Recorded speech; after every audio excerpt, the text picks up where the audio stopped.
Story 1. All right. So I'm a regular high school student. I'm 17 years old, but this happened a few months ago. Anyway, story time. It was a few months before the end of the school year. Back then, I was a junior, and starting soon, I'll be a senior. Scared for college. Anyway, I get fairly decent grades, usually just B's, but a few A's. So my friend, whom we will call Kai, decided she wanted to take me out to a restaurant. Nothing fancy, we're not exactly rich, but just something as a treat. We headed over to a local restaurant a few minutes away, an hour's walk, which is what we did since neither of us could drive. The restaurant itself was nice, the staff was kind, and the waiter seemed to really like his job and enjoyed socializing with us. Probably because of Kai, since I have pretty much zero social skills. She's half Japanese, which will play a role soon. We placed our order and then soon enough received our drinks. We started talking for a bit, waiting, and then the trouble decided to visit. A kid walked up to us and said he recognized my friend. We had created a band with our other friends, but we're not really well known, usually performing in small places. I wouldn't say we're great, nowhere near ready for the big time. Apparently, we had performed for one of his friend's birthday parties a while back. He really liked Kai's singing but failed to realize who I was. I didn't care much about it because I'm not exactly a great guitarist. Plus, most people really only liked Kai and the other girls and never cared for me or my male friend. Anyway, he asked if we could perform for his birthday party the following Friday. Ordinarily, we would say yes, but our drummer is visiting family, and we can't really play without her. The kid looked annoyed and walked off. We felt bad, but there was really nothing we could do about it. Most of our songs rely on the drummer. We guessed that was the end. We were wrong. The kid came back with his mother, looking furious, and the conversation went like this. "Excuse me," the mother spoke loudly. Not loud enough for the restaurant to hear, but enough to get our attention. I replied back. I wasn't good with people, so I might have sounded uncaring by accident. My voice has always been slightly monotone, so I might have offended her because she immediately started scolding me. "Why are you so willing to perform for other people but not my son?" "I'm sorry, but we won't be available on Friday. You can request us on Thursday or Saturday if you would like." "How dare you? My son does well in everything. He deserves a little present." "No, just make an exception for him. After all, he is a precious angel." Honestly, it might sound mean, but I didn't really care that much about her son. "I'm sorry, but we really can't show up on Friday. Our drummer will be gone, and we can't perform without her." "Just make a song without needing the drums. It's not so hard. You're just being lazy." Honestly, the lazy comment was whatever. The truth of the matter is I am naturally lazy, but that wasn't actually the reason. That's hard to do on such short notice. You're giving us 2 days. At best, we can just try singing the happy birthday song. Immediately, she started to get more annoyed and frustrated with me. My friend just watched, confused. Yeah, she does know English, but she can't understand the rudeness of this lady. No, no, no. You will come up with a brand new song for him. She started to stomp her feet on the ground. At this point, I'm sure the customers heard, but just didn't want to get involved. I stayed calm, though. We could do that, but to come up with a good song in 2 days, plus school and our jobs, we'd have to work through the night and put more stress on ourselves. Assuming you want a 3-minute song, we would have to charge you $60 for it. $60 for a measly song? That is highway robbery. I'm sorry, ma'am, but you can't expect students to do this for cheap, especially with finals rolling just around the corner. You will do it for free because my son has worked incredibly hard this year. He has 3 A's this year. Honestly, that sounds nice. But 3 A's throughout the entire year wasn't exactly anything special. I'm sorry, but we can't do it for free. Finally, Kai decided to step in and try to resolve the issue herself. I let her since she was better at it than me. "I'm sorry, monsieur, but we only do free performances for specific reasons. A terribly ill child, mentally ill people with suicidal thoughts, and whatnot." She continued to list off a lot of things, but it was clear to tell the kid was perfectly healthy. She stood quiet for a while. I imagine it's because of Kai's natural sweet nature. She's childlike, so she slightly understood why the boy was so adamant about the performance. The mom and kid talked for a while. "All right, well, if we can't have you perform, you must be my child's girlfriend." The both of us were taken aback. The woman actually had the audacity to say that, and the kid looked like he was 9. Kai is 16, about to be 17 soon. I'm sorry, ma'am, but I can't date your son. This obviously displeased the woman. Why not? He is a smart boy and very kind. You just need to give him a chance. Honestly, you're rather lucky. I tried to hold back my laughter. This was just too priceless. The woman actually thought her son was a catch. I'm sorry, but he's a little too young for me. Plus, I already have a fiancé, not exactly true, but close. We promised to get married when we were 6, so I don't really want to leave him. She proceeded to point towards me, and naturally, my cheeks turned red from the embarrassment. The thought of marrying her didn't embarrass me, but her saying it so calmly did. Plus, I easily get embarrassed. The woman hit her breaking point. She reached over to grab Kai's arm, which she succeeded, then proceeded to yank her, trying to make her stand and go with her. You're coming with me. Watch. You'll see my son will be a good boyfriend. The one thing about me is I have something that easily gets me angry. Usually, it's okay, but at a certain point, I start seeing red and really grow to be aggressive. Usually, this only happens when someone tries to harm my friends and family. So naturally, I stood up, ready to break her arms. Luckily, a manager of the restaurant grabbed the lady and demanded she let go of Kai. She grunted but eventually did so. I still wanted to destroy her, but the employee patted my shoulder and encouraged me to calm down, which I did. I'm 17, but I'm not built to take down an army. Even if I wanted to break her, I couldn't. Kai stood near me, holding her marked arm. It was red from the grabbing. And that's when the racism started. It's not my fault she's being a Chinese witch. For starters, Kai is Japanese, and she has been nothing but calm and kind towards these people. For all we know, she could try bombing us like they did at Pearl Harbor. Second of all, that was the Japanese, and no such conflict had occurred between America and Japan for a few years. Why would a 16-year-old girl be a secret weapon to destroy America? The manager called the cops while we waited with an employee and the 2 troublemakers. Eventually, the police came and arrested the woman. They asked if we wanted to press charges, but Kai said no just because she was too kind. Against my better judgment, I went along. Big mistake, but that's a different story. By the way, the mom and kid weren't the only ones there. They were sitting with a man and a young girl, but they ignored everything and just pretended nothing was happening. Once the lady left, the what I assumed dad bowed with his daughter and forced the kid to bow too. All 3 apologized the kid against his will and offered to pay the bill for us. We thanked them, and even now, we still keep in touch with the daughter, who just turned 7.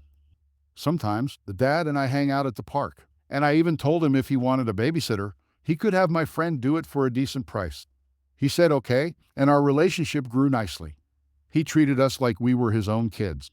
But of course, we avoid the troublemaker and her entitled child, which we later found out the dad and the troublemaker got a divorce, which made avoiding her so much easier. Round 2. Get ready, ladies and gents. The troublemaker returned once again to honor her child. This time, we'll call her Karen instead of just the troublemaker. We'll call my friend Sue a different friend than Kai, my manager Stacy, and my coworker Nico, and I'll be me. Story time. A few weeks had passed since I'd encountered Karen. I'd talked to her ex-husband for a while since then. I went to work as usual. I work in a maid cafe, though I'm a dishwasher, and obviously, I'm not forced to wear a maid outfit because I'm a guy. So instead, they have me wear the classical butler attire. This will be a crucial detail down the road. So, work time. I was washing dishes like normal until I heard shouting coming from the main area. I obviously rushed out and then noticed a coworker of mine trying to calm down a lady before eventually signaling for me to come over. So I did, and the conversation went kind of like this. Me? Hey, what seems to be this? I didn't even finish my sentence just because I noticed who the lady was. And obviously, she remembered who I was. Karen? Ah, ha, I knew you worked here. I demand to speak with your manager. Honestly, I didn't feel like dealing with her nonsense, so I said okay and went to get my manager. 3 minutes later, the 2 of us came out to meet the lady again. Karen, about time. You should always be ready for when a customer asks for you. It should take you less than a minute for you to arrive. After all, we're the ones who pay for your stupid bills. I was already ready to lose my patience, but the manager just smiled and replied, Stacy, I'm sorry, miss. I won't question your logic. But what's the issue anyway?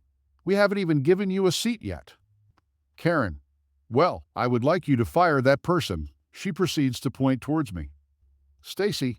I'm sorry, miss, but he hasn't done anything that would require me to fire him. He is quite the employee, so we wouldn't want to lose him. Karen. He has done many things wrong. He and his demon of a friend tried seducing my son despite him being underage. Me? You little? I stopped talking since my manager covered my mouth with her hand. Stacy, I'm sorry, but I can't picture my employee doing that. In fact, he has told me the story, and he had a different side to it. Karen, he was clearly lying. Who would you rather believe? A now single mom raising one angel or this terrible person? I was ready to lose my patience. But my manager kept standing between us, using her hand, which was still covering my mouth, as a blockade. Stacy, where did this issue occur? Karen, the local park. Sadly, there were no cameras. The lady just lied to the manager. It actually happened in a restaurant, and she was the one assaulting us. Stacy, I see. Okay, hey Sue, mind calling the restaurant Angel told us about? We'll ask them. Sue shouted back from the kitchen, then went ahead to call. At this time, Karen looked fearful but still held her ground. The manager went to speak with the manager from the other restaurant, leaving me, Karen, Sue, and Nico. She spent a few minutes there. I think it was like 5. But anyway, Karen took this time to lunge towards me, attempting to strike my arm with her purse. She would have succeeded, but Sue wrapped a piece of cloth used for putting on people's laps around her arm, then slammed her arm back, forcing Karen to fall backward and bump her head against the counter. Karen. Ah, you freaking witch. I'm going to sue you people. How dare you treat your customer like that? Stacy came running out. We explained the situation. Then she called the cops. Karen, you jerks are totally going out of business. I'll ruin you. Stacy, shut up. I don't care what you do to my business, but don't you ever try attacking my employees. Do it again, and I will tell the cops never mind and personally beat you senseless before sending you to jail. The lady immediately shut up. Minutes passed, and the cops finally arrived. We explained the situation to them. Then she explained her side. Karen. Officer, these people assaulted me and then threatened me. I am a mother. You must believe me. Look at the pervert over there. Why would a guy work in a cafe with girls dressed like this if he wasn't planning on assaulting them? The only reason I worked here was because Sue was too embarrassed to do this job alone, so I offered to do it, and Stacy allowed me to. Officer, ma'am, we have to arrest you. It is clear you have been stalking the boy, and this isn't the first time an incident like this has occurred. Karen, arrest me. How dare you? He's the one who tried having his girlfriend seduce my son. Again, Kai did nothing last time we saw her. Nico, officer, we're really sorry for this. But later on, once she's in the car, would you like to see past recordings? This isn't really the first time she caused a scene here. They eventually cuffed her and started dragging her to the vehicle. She struggled to try and keep herself in the cafe. Eventually, we made eye contact. I honestly just grinned and whispered, I win round 2, with the most smug expression I have ever gotten, which caused her to go into a frenzy. Stacy, sorry. Me. Not your fault. We laughed about it. The customers went back to doing their own thing, and she eventually became the meme of the cafe. She did try suing the manager, using me being the only boy, me wearing a butler uniform, and the bump on the head from the counter bang, and she lost. Eventually, she forced herself to get countersued for $200,000. In other words, instead of ruining the cafe, she greatly helped it. Story 3. After 5 years of marriage and endless false promises, I finally get my personal revenge. My ex-husband, 32, and I, 33, got married in 2017 after 1 year of a long-distance relationship between the United States and Germany. We sealed the deal, got married in the United States, and he wanted me to live with him in the good old United States of America because he didn't want to learn another language. To make things easier, he moved in with me in Germany for a job. I helped him so we would have time to finalize my plans for immigration. Now my ex didn't even get started gathering all the required documents for himself to be my sponsor.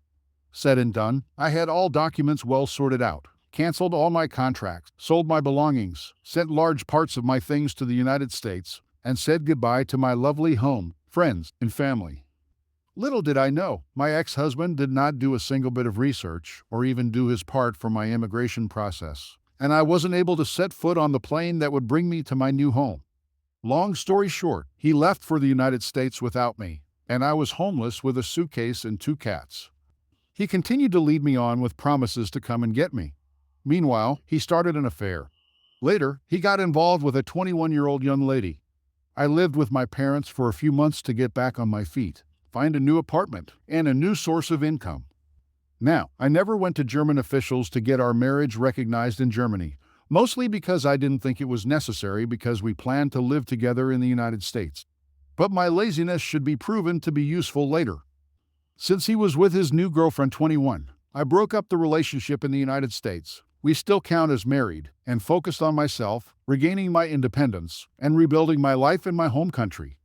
I fell in love with an acquaintance 31 I've known for 13 years, and we soon found that we have very much the same goals in life and the very same ideals and wishes for a monogamous life.